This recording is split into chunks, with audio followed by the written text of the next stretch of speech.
With the Google Drive resource app, there's a couple things that I wanted to go over. So once you're in resources and I'm clicked on the apps, if I see one here, there's a couple different options and ways to get it to the course or from the course and pull it in, either or. So if I click this checkbox, what you want to do is if you go to import, there's two different options that I want to point out. If I go to import file and import link, those are two different things.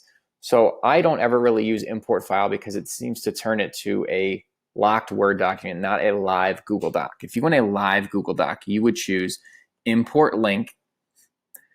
It's going to ask you what course you want to put it in. So I've already put two of them actually in School Test as a sample.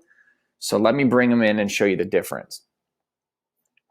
So when I scroll down, you can see it turned the first one where it said import file into a Word doc. The second one that said import link, when I click it, it's going to open up and it's going to be a live Google Doc. So that's the best way to do it, because if you make any changes, you don't have to re-add it. Whereas if you did the first option of import file, that is going to kind of be that locked document, which you don't really want.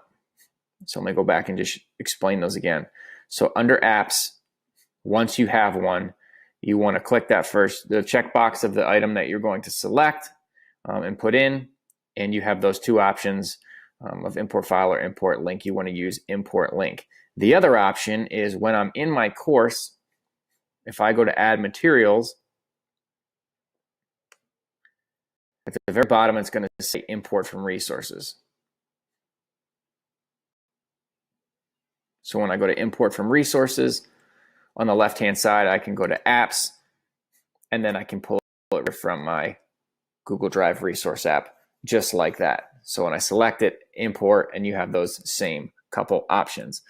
Lastly, is you can add different things, and we talked about it earlier. When I can also add it as a link.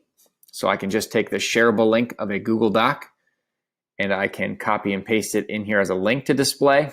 Or from a previous video, we talked about adding it as a page. A page is basically like a text editor, which a lot of the things I did in this training was for. I can add it as a link, or I can insert content from my Google Drive resource app, and I can do it that way. So there's a bunch of different ways to get in here, but you want to make sure that you're always posting the live Google link and not a file that will turn it into a locked document similar to a PDF.